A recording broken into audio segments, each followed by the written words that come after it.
My name's Jasmine. I work for the TBM Council. I'm going to do a quick introduction before I pass it on to our speaker for today. So at the TBM Council, we are a 501c6 nonprofit. We're dedicated to advancing the discipline of technology business management, and we do so through collaboration opportunities like this. And we can also consider this an education session. Larry's has a wealth of knowledge. And so we provide education as well, and standards and best practices with our research team. And one of the really great programs that we have is our awards program. So this year it will be the 13th annual awards, and we just launched the submissions. So each year this program highlights great TBM stories throughout a variety of categories. So we encourage you to get your submissions in. The deadline is going to be June 27th, and then we'll recognize the winners at the TBM conference in November, and that's going to be in Miami. And I'll just also put a plug that the conference right now, we have early bird pricing going on until July 1st. So if you're thinking about going to conference, buy your ticket before July 1st. And here's our award categories this year. So we'll have a TBM Quick Starter Award, TBM Pioneer Award, which will actually have 3 of these, one for the Americas, one for Europe, and one for Asia Pacific.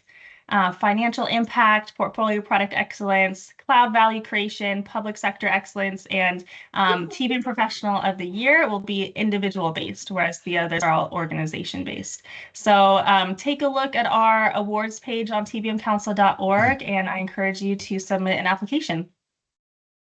All right, I'm going to stop sharing and introduce our speaker today, Larry Godec. He's one of the founding board members of the TBM Council. In this session, we'll get to know Larry a little bit better and have a little bit of an Ask Me Anything. So hopefully you all came prepared with questions. Thank you so much, Jasmine. And just a real follow-on, I would really strongly encourage each of you to look at the awards and go ahead and submit your company. Take the time, it's just a few minutes, write a nice little article, not article, but just a short description of what you're doing with TBM. And you might just win one of the big awards at the conference. It's a lot of fun. First American, we won one of the first awards for one of the categories, and it was really nice getting that recognition. So good morning, good evening, everyone, depending on where you're located. I'm Larry Godec. I'm the former Chief Information Officer for First American Financial, a global Fortune 500 financial services corporation, mostly known for title insurance, the second largest title insurer in the world with 500, 600, 700 offices, First American title offices around the country. You may see one in the town you live in. That was about 80% of the revenue. We're also with the largest data purveyor. We had the most data of real property. So think of your home or a commercial or even a plot of land. We had all the data about that property across the country. A home warranty company, had a property and casualty company, and a number of other businesses. So I had a large IT staff worldwide, large organization in India, in Bangalore and Hyderabad. So I've been there 25, almost 30 times in my career. People are wonderful. Get to know the food a little bit better. So I've been in oil and gas, automotive, software, and financial services in my career. But TBM really, honestly, I believe it saved my job. And the reason I say that is I really believe that CIOs and senior IT leaders are kind of living on borrowed time if they're not utilizing TBM.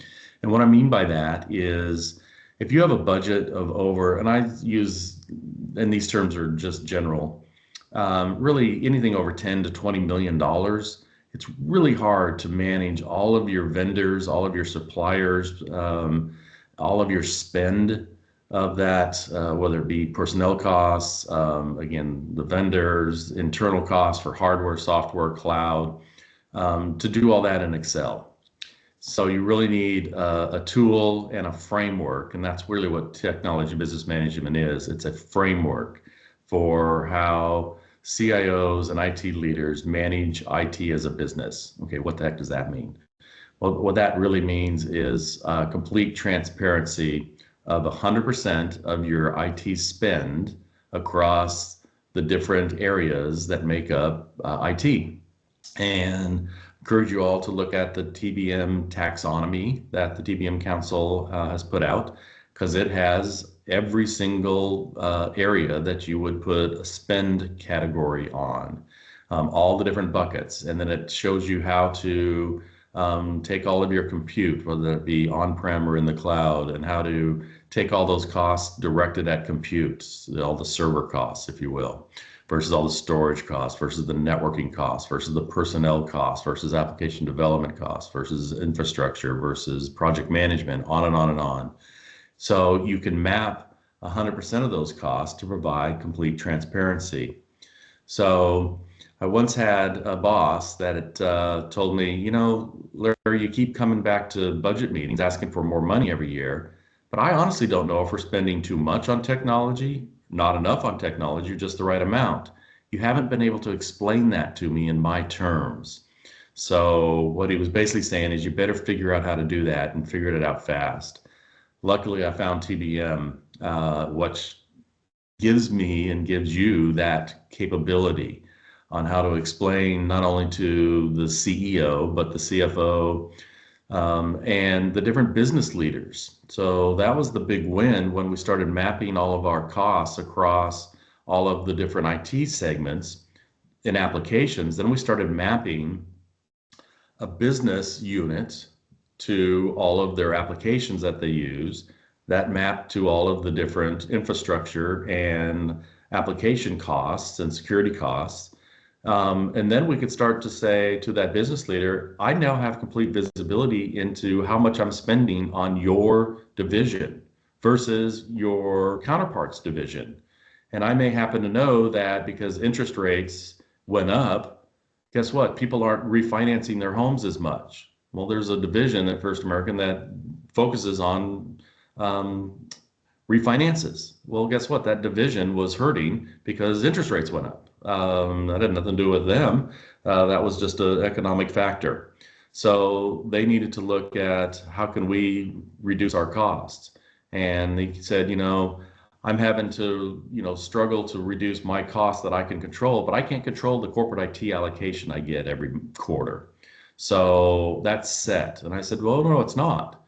Since we know via TBM how much we're spending all of IT across several thousand employees on your division, if we need to cut that the same rate you're having to cut your divisional costs, business costs, we can do that.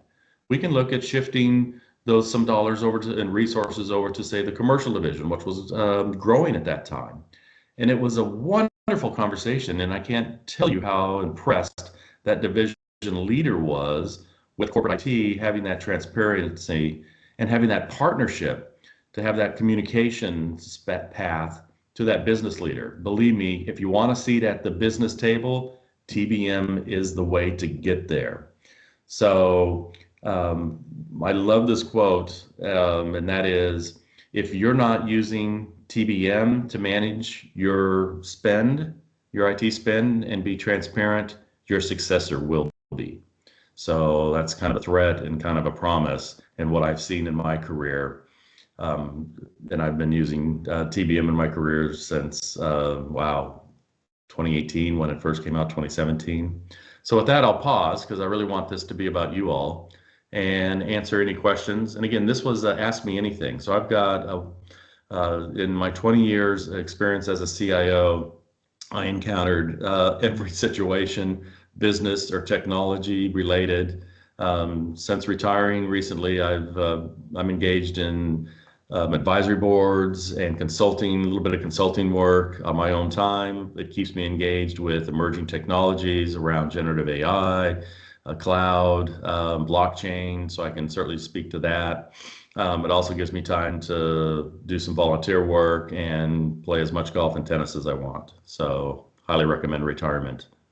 With that, I'll open it up. So Jasmine, do you want to cue some questions or people? Absolutely. And feel free to come off mute to ask questions or use the raise your hand feature. And we'll call on you to unmute, put your questions in the chat, however you want to do it. We'd love to get your questions answered. To start us off, Larry, what advice would you give to someone that's just starting out, maybe a practitioner trying to stand up their first TBM model or lead their first stakeholder meeting? Yeah, that's a great question. So when we first got started with TBM, we looked at our data and across all of the applications and realized it wasn't very clean. And this is common, certainly for any large corporation. And that's just because different applications called specific data points different names. They didn't have boundaries or guardrails on the data, so the end user could key in whatever they wanted. We once tried to figure out how much business Bank of America gave us, and we came up with like 20 different variations of how people spelt B of A. So, like, oh my gosh, no, we've got to clean up all this data so we can do appropriate mapping. And then we said, well, we could start a master data management program, which we did. And we had some success in that.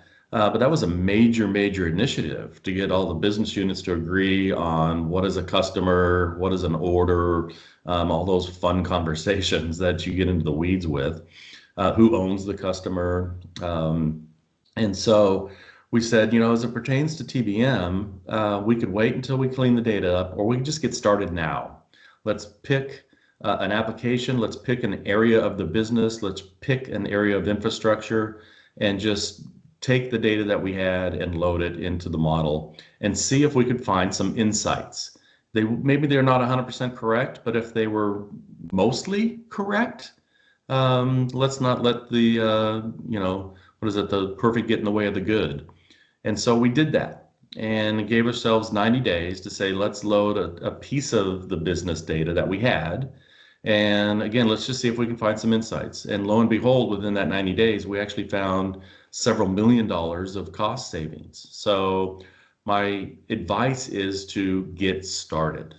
And then what you're going to learn, and what we found out, is it had a circular impact in a positive way, that the more we put into TBM, the more insights we got. We also got more insights into the dirty data that we had to go and clean up. So it actually helped us clean up the data more quickly. So get started. One of the good things about having a TBM Council community is that there will be likely someone in the same position as you getting started just the same. And a wealth of folks like Larry who can answer your questions. Yeah, the TBM Council is a great place to reach out to. Luckily, I had a number of other CIOs that I had met at conferences and that I knew, and one of them actually was the Microsoft CIO at the time, was the person who introduced me to TBM. And he actually had a big story at a presentation that he did. And he was talking about how the business users were complaining that their cost of IT, their allocation was too high, and their product couldn't be profitable. But it could be profitable if only for this IT cost, this hidden cost. And he said, I've got to come up with a way to have transparency, or I'm not going to have a job much longer. And so he found TBM and actually did that, and was able to go, at the time to Bill Gates, who was senior, and Ballmer, who was chairman and CEO, and say, look, the next time one of these business leaders or product owners comes to you and says, my product would be profitable, we shouldn't shut it down, because, if I didn't have to pay so much to this corporate allocation, let them know that they are in control of that now. They can control the purse strings of what they're spending of their budget on corp IT. And if that needs to go up or go down, they can control that. That's the beauty of TBM. And believe me, I just had so many wonderful conversations with business leaders when I explained to them, no, corporate IT is not this black hole of cost that keeps going up for you. It's really transparent, and you can actually control my purse strings and what we spend for your business unit. All right, we do have a couple questions in the chat. What were the biggest challenges you faced in implementing TBM across a large, complex organization? Yeah, that's a great question. Um, there were several. Honestly, the one of the ones that I thought was interesting was my own staff. And a lot of pushback from different staff members that were leaders, director levels or even VP levels, saying, well, that's all good and well, but I don't necessarily want that transparency. Now, they didn't just come right out and say that, um, but it was obvious. We actually had a situation where a development manager, got behind in a project, and instead of telling their boss that, oops, I got behind in this project, they kind of secretly moved some staffing around from a different project to this other project to try and get caught up. Okay, well, that's great, except for the fact that what they caused was the allocation for that area, that project, or the business area that project was for. It caused it to go up substantially because they moved all these resources into it. And so now all of a sudden they're getting allocated to this other business unit. And that business unit said, hey, wait a minute, why did my bill go up so much? What happened? And unfortunately for them, we uncovered that, oh, well, yeah, they tried to hide the fact they got behind by moving these resources.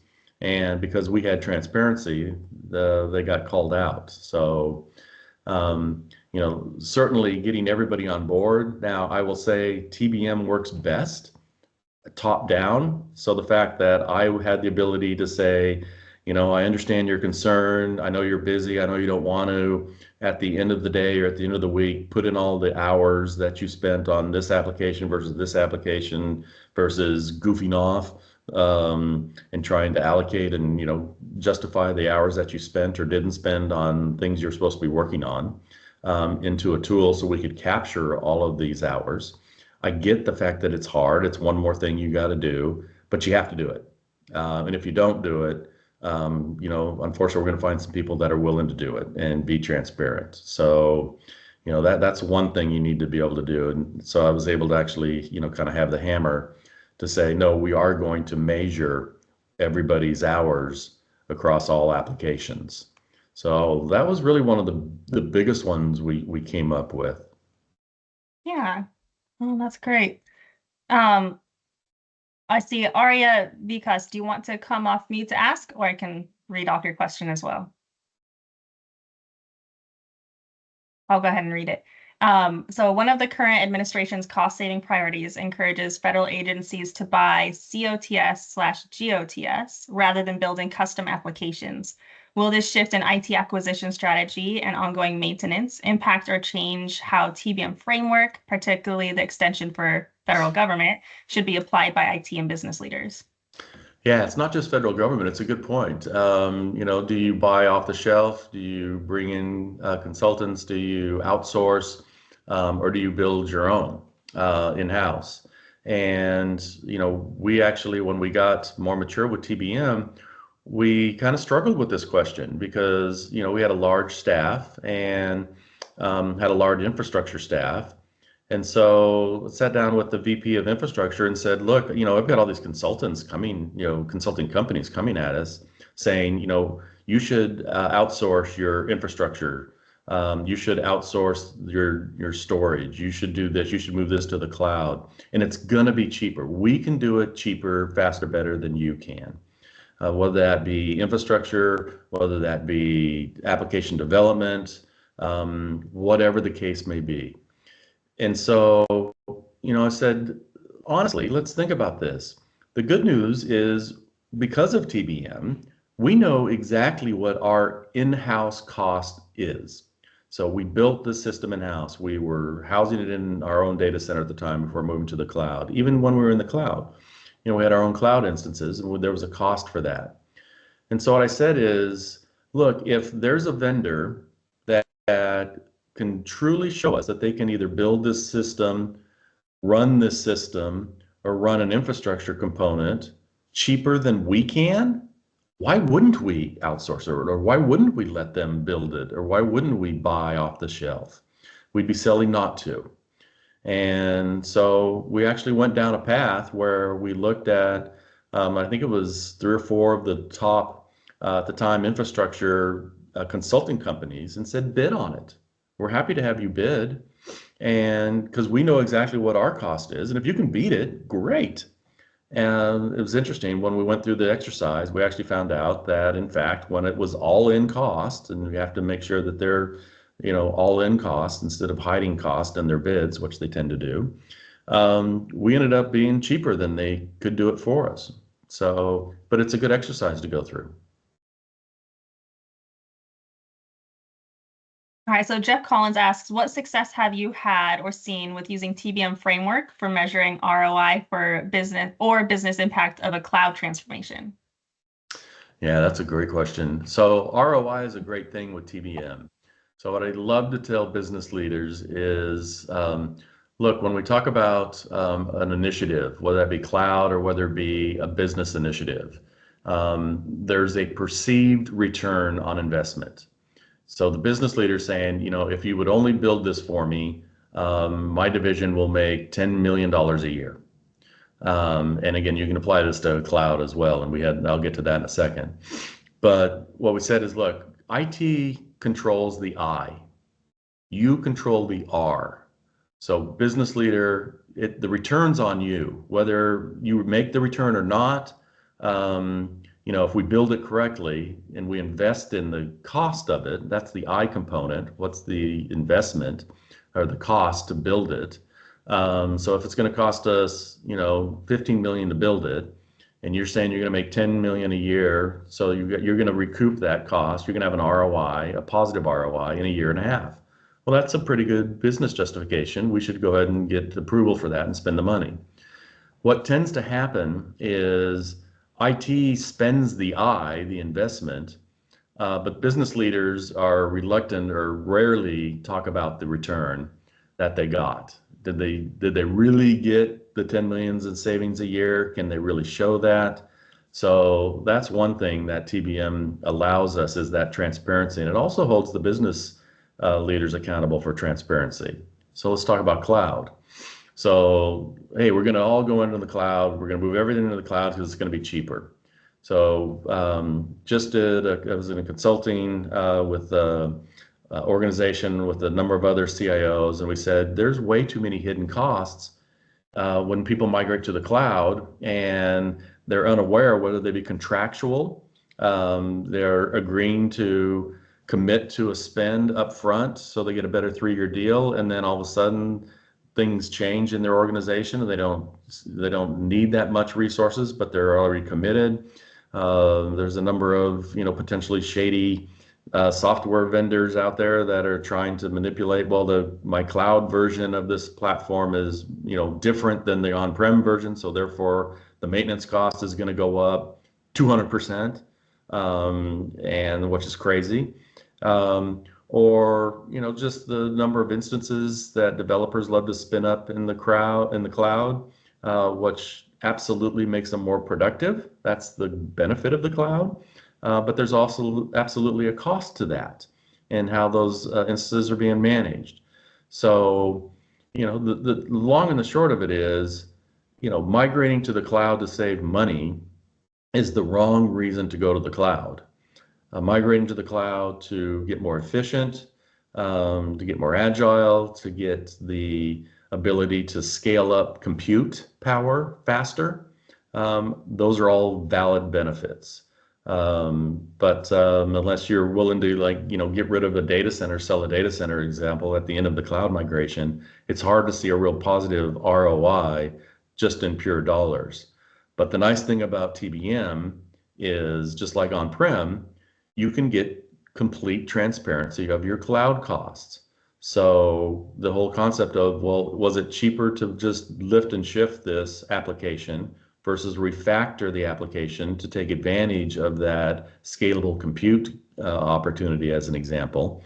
You can actually map those out before you go to the cloud to say, yes, it makes more sense to spend the time to refactor, or in this case, it's okay just to lift and shift. And maybe look at optimizing that down the road. So Larry, Matt asked some really great questions, and I wanted to read off one of his questions, if you don't mind. Yeah. He asked, "What's the next major disruption TBM must adapt to in the next 3 to 5 years?" What's your thoughts on that? That's an easy one. Um, Gen AI. Um, Obviously, okay, the good, the bad, and the ugly of Gen AI. Obviously, the ugly is all the robots, control us, and or they all decide one day, let's just launch all the nukes because that's just what the robots decide would be best for the world. So that's obviously the worst case scenario, and I don't propose that that's going to happen anytime soon. Um, but clearly, there's lots and lots and lots of hype for Gen AI. I will tell you, I'm a big proponent of Gen AI. I was a proponent of RPA, robotic process automation, which was kind of the forerunner, but you had to have, concise data and structured data, not unstructured data. Well, Gen AI solved that problem. Um, and so now there's all kinds of use cases for Gen AI to make business processes, if you will, more productive and more automated. That's all goodness. Um, but guess what? It doesn't change the fact that from a technology standpoint, we still have to, as IT leaders, figure out what all that stuff costs. What is the cost of building that large language model, that LLM? What is the cost of running it? Not only the computing cost, but what are the costs of teaching the model, the ongoing training, the cost of detecting hallucinations. There's all kinds of costs, and I know the TBM Council is working very hard on that taxonomy that I mentioned before, that one-page taxonomy that has all the buckets of all the varying costs. How do we include all of the new costs for all the models and um, the new positions of how to teach the models? Well, that's a brand new job function. So how does that get categorized in the TBM model? So yes, Gen AI and how to manage the overall costs so it doesn't get out of control. Again, goes back to that ROI. If you're not measuring the R of a Gen AI initiative, if you're not looking at managing the I of a Gen AI cost, you're going to run into problems. No different than, we did when we were building applications on-prem. Mm. And I know we're almost at time, but I definitely want to get Robert Blackwell's question in as well. He said we have large systems that don't talk to each other and the data fields are not standardized. So our software asset management is not robust. Have you experienced this with your TBM implementation and were you able to solve this? Absolutely. Welcome to the real world. Every large corporation has that. So don't be dismayed that, oh my gosh, what did we do to ourselves? We must be the only dumbos out there that, let this happen. I assure you, every Fortune 500, every Global 1000 company has this problem. Every CEO I've ever talked to, and I've talked to thousands, have all said, oh, well, of course we have that problem. So, don't dismay. And yes, your ServiceNows and, your asset management tools and those of the like, um, they can be big helps to not only identify where your discrepancies are.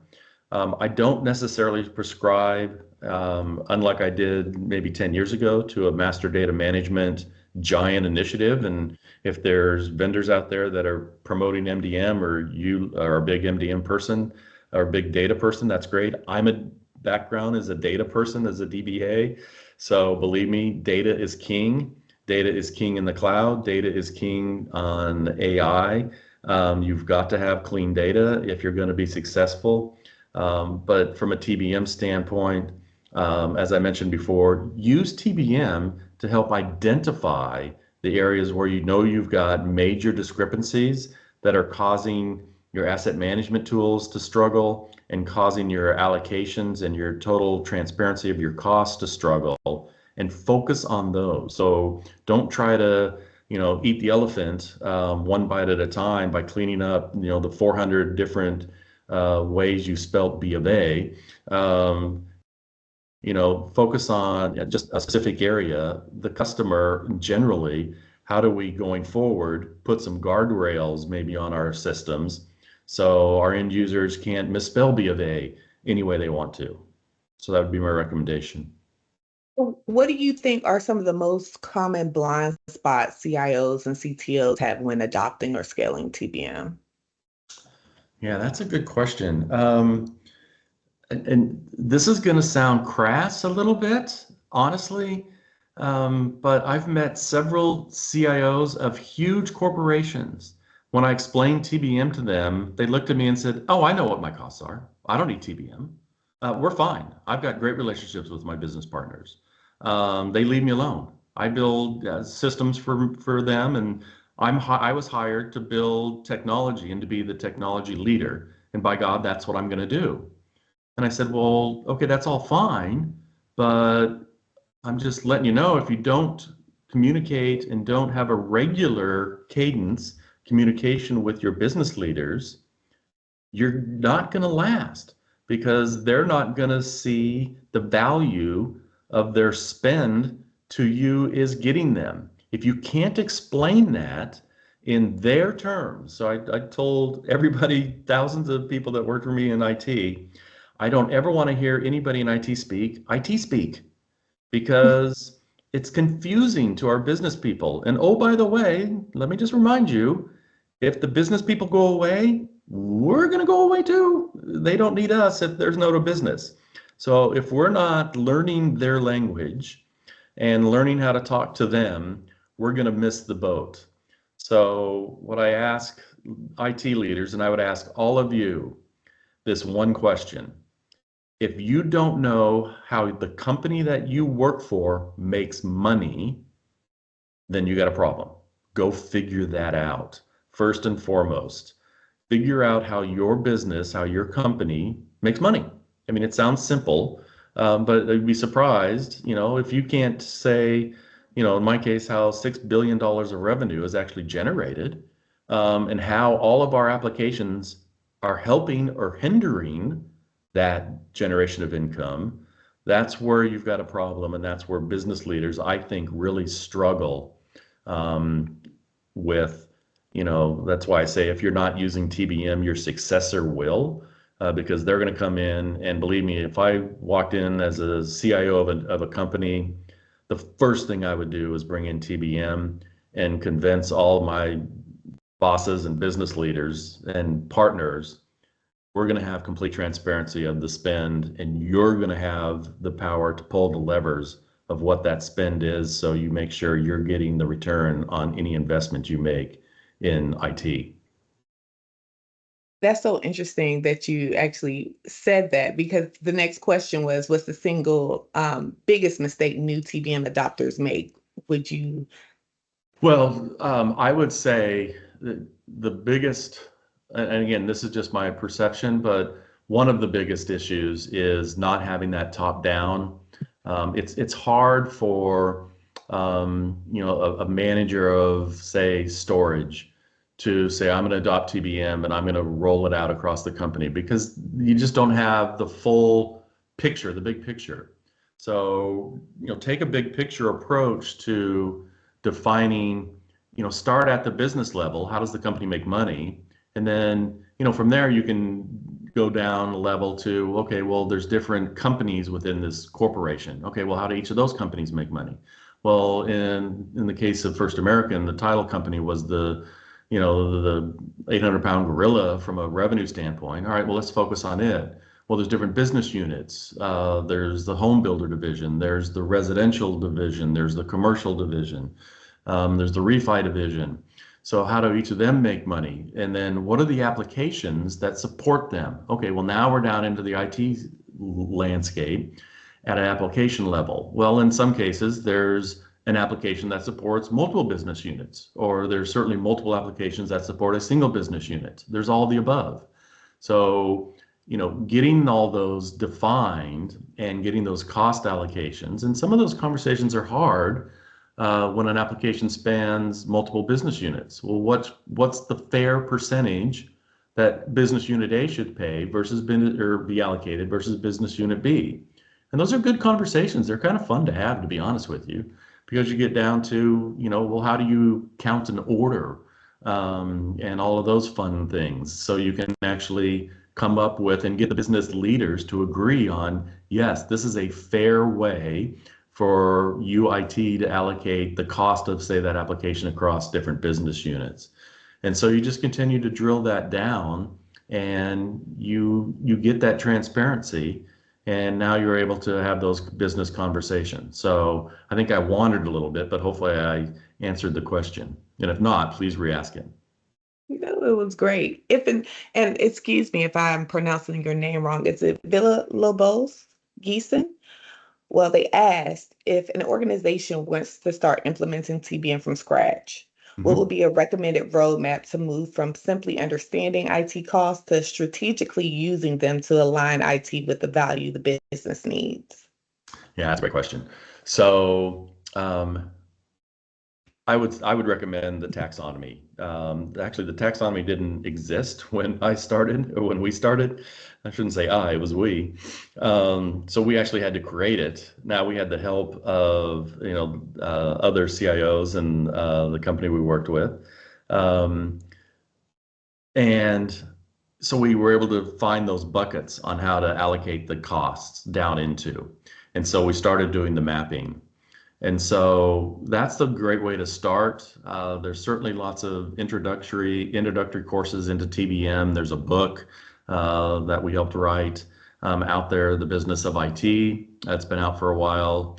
Encourage you to look at that. And it talks about how to get started. Okay, I'm standing here and I have a blank whiteboard. Now what do I do?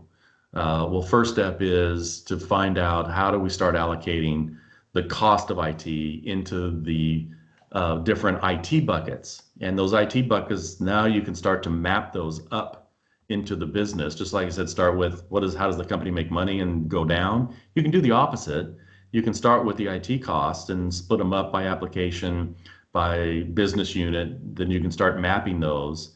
And then you can start to see where, in my case, it was, hey, look, we're spending X number of dollars on this business unit versus this business unit. That's interesting. Guess what? I now have something that I can go talk to my boss or those business leaders in their language. And the question is it right? I mean, I think it's right based on what I know of the business, but I don't know all the economic changes that are going on that are hitting those business leaders. They may have challenges around, well, we're getting ready to buy another company or spin off something, a product or something, or do a new initiative that I may not be aware of. And so all of a sudden, if I can come and say, look, this is how much we're spending on you versus your counterpart, is that the right allocation? And if not, let's change it. We can certainly change it.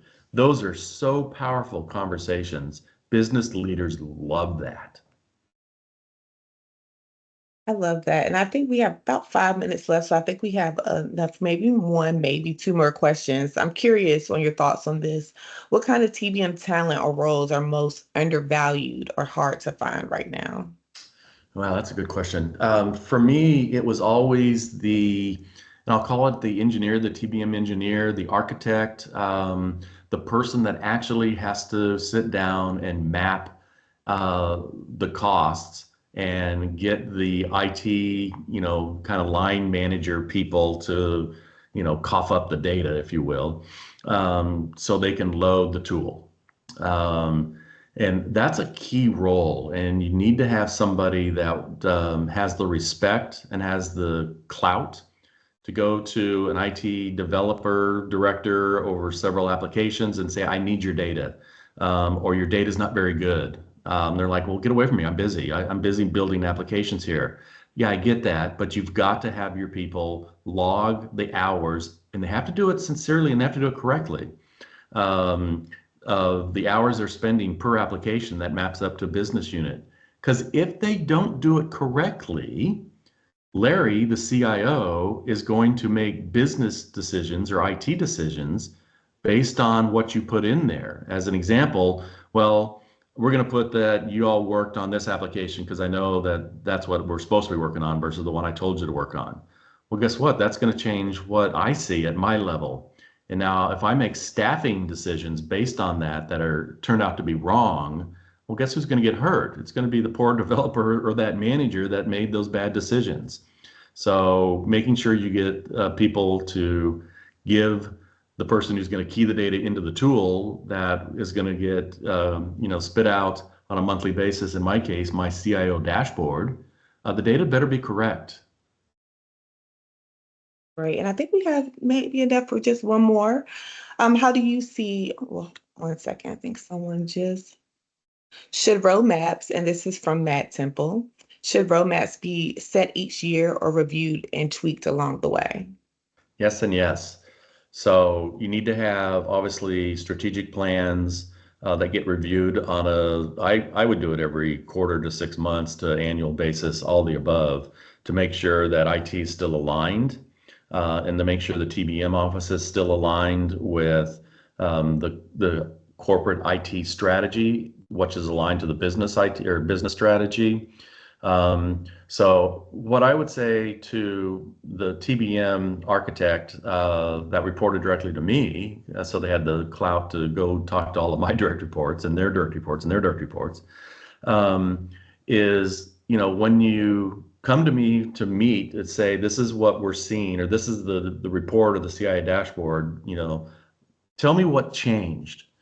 What do I need to look at? There's too much data and too many numbers and too many gauges that come out of this. Tell me what's significant. And if you can get a TBM practitioner that has that ability, you've got gold. Because otherwise you're relying on me to say, well, wait a minute, why did this amount change of what we're spending on this business unit versus that business unit? I mean, those are kinds of things that CIO dashboard that I developed said, let's focus on what are the key business gotchas, aha moments, if you will, that change the dial, turn the dial. How do we move dollars from run the business to change the business? All those fun conversations that if you don't have the insight, you're never going to be able to make. So yes, you need to tweak it, review it along the way. You're going to get insights along the way that are going to say, whoa, we've got to change directions here. There was something even outside of our control that happened at the business level or at the economics level or at the global, hey, a war broke out, that's impacting the supply chain, that's impacting this, that's impacting what we're spending in an IT standpoint. How do we make those changes quickly? Like that example I gave where I talked to the business leader who, hey, interest rates went up last night. The Fed just moved the interest rate up. I've got to change because people are going to stop refinancing their homes. I've got to react immediately. If IT can't also react immediately, you got problems. Wow. Well, Larry, I think we're at time, but I just want to say thank you so much for sharing your incredible insights and your experiences with TBM today.